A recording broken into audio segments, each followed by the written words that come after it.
पत्नी पीड़ित पतियों की संस्था से एक पैम्फलेट आया था जिसमें छपा था, हालात बद से बदतर होते जा रहे हैं। घर व मोहल्ले की तो बात छोड़ो, अब तो चौराहे, ऑफिस में भी पति सुरक्षित नहीं हैं।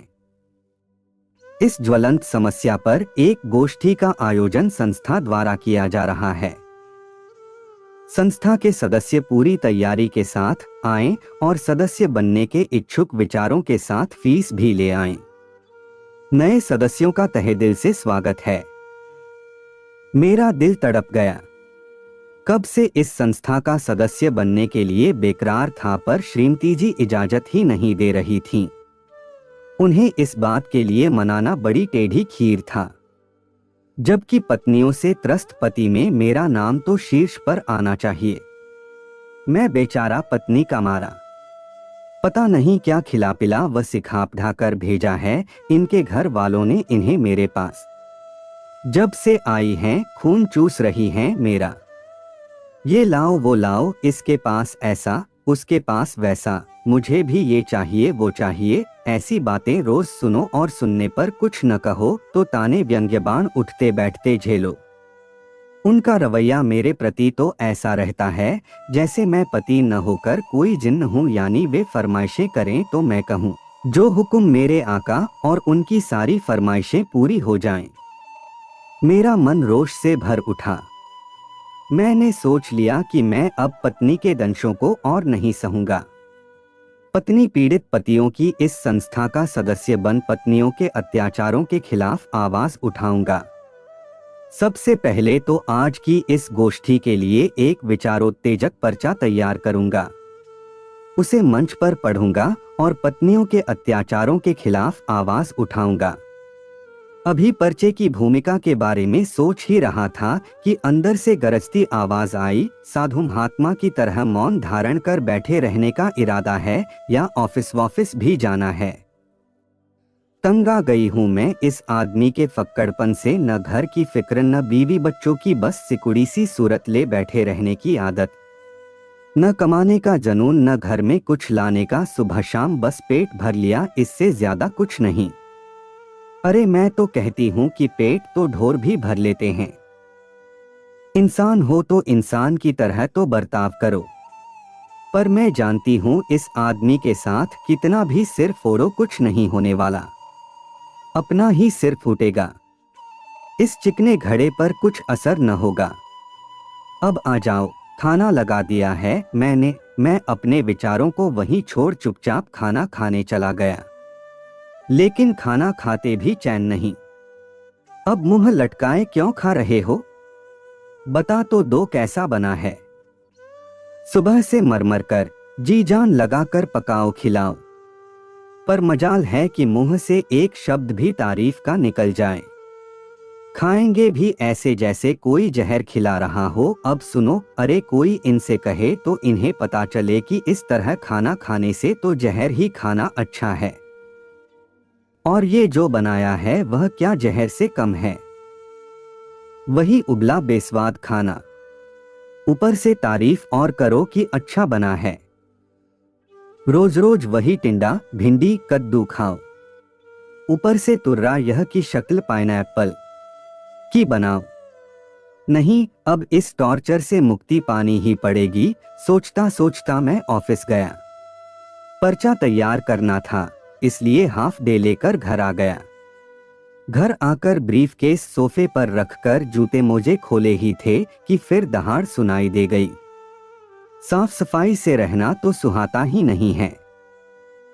सुबह से मरमर इस फटीचर से घर को घर बनाने के लिए मेहनत व साफ सफाई करो, सजाओ संवारों पर। जिसे कचरे में ही रहने की आदत हो वह नहीं बदल सकता।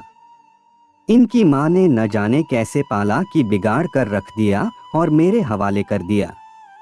ये तक नहीं सिखाया कि टॉवेल बिस्तर पर नहीं पटका जाता, जूते मोजे इधर उधर नहीं फेंके जाते, अखबार पढ़ने के बाद बिखरे हुए नहीं छोड़े जाते।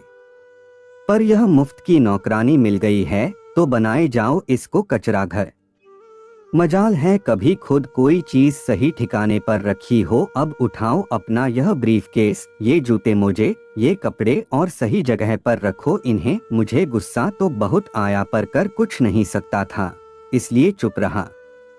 बताओ बंदा क्या अपने घर में भी अपने हिसाब से नहीं रह सकता, चीजें नहीं रख सकता, सब कुछ इनके हिसाब से चलेगा। अरे मेरा घर मेरी मर्जी, मैं टॉवेल चाहे जहां पटकूं, जूते मोजे किताबें कागज जहां चाहूं वहां रखूं। पर अब यह मेरा घर कहाँ रहा?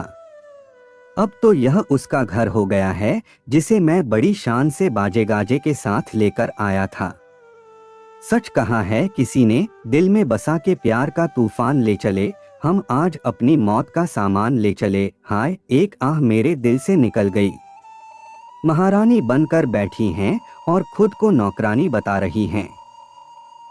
अरे नौकर तो मैं बनकर रह गया हूँ बिना पगार का। सुबह से शाम तक कोल्हू के बैल की तरह जुटे रहो और इनके ताने व्यंग्य सुनो।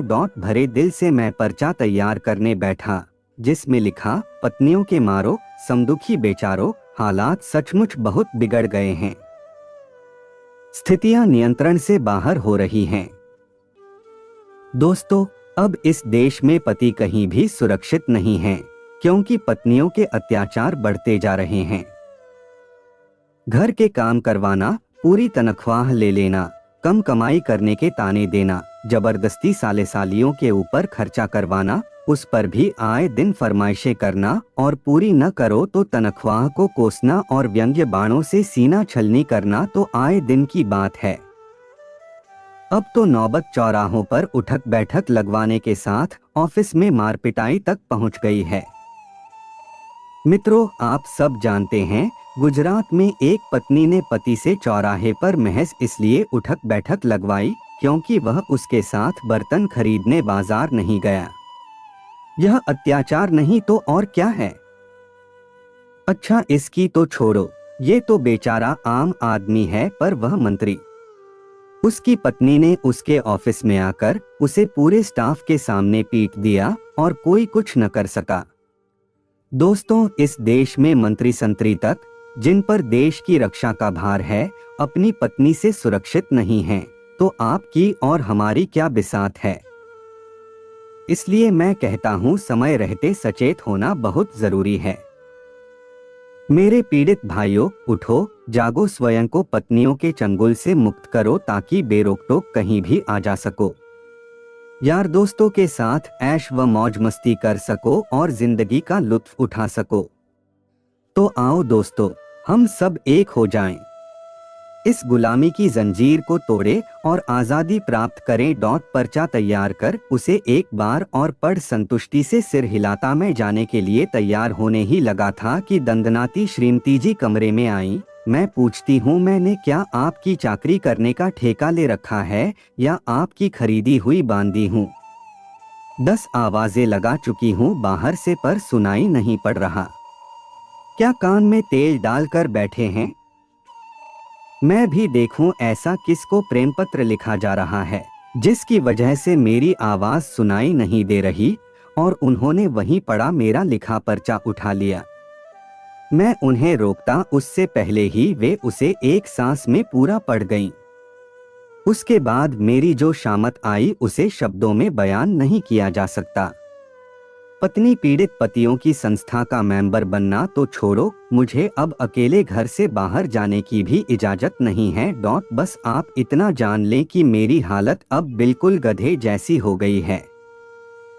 गधा कम से कम ढेंचू ढेंचू तो कर सकता है, मैं तो मुंह भी नहीं खोल सकता। इसको पढ़ने के बाद आपको यदि मेरी दशा पर तरस आए तो मुझे इसके चंगुल से जरूर छुड़ाएं, बशर्ते आप खुद चंगुल में फंसे हुए न हो। आपका समय निकलकर हमारे साथ था, इसके लिए आपका धन्यवाद। अगली बार फिर से मिलते हैं नए और रोचक वीडियो के साथ। चैनल को सब्सक्राइब करना न भूलें। धन्यवाद और शुभकामनाएं।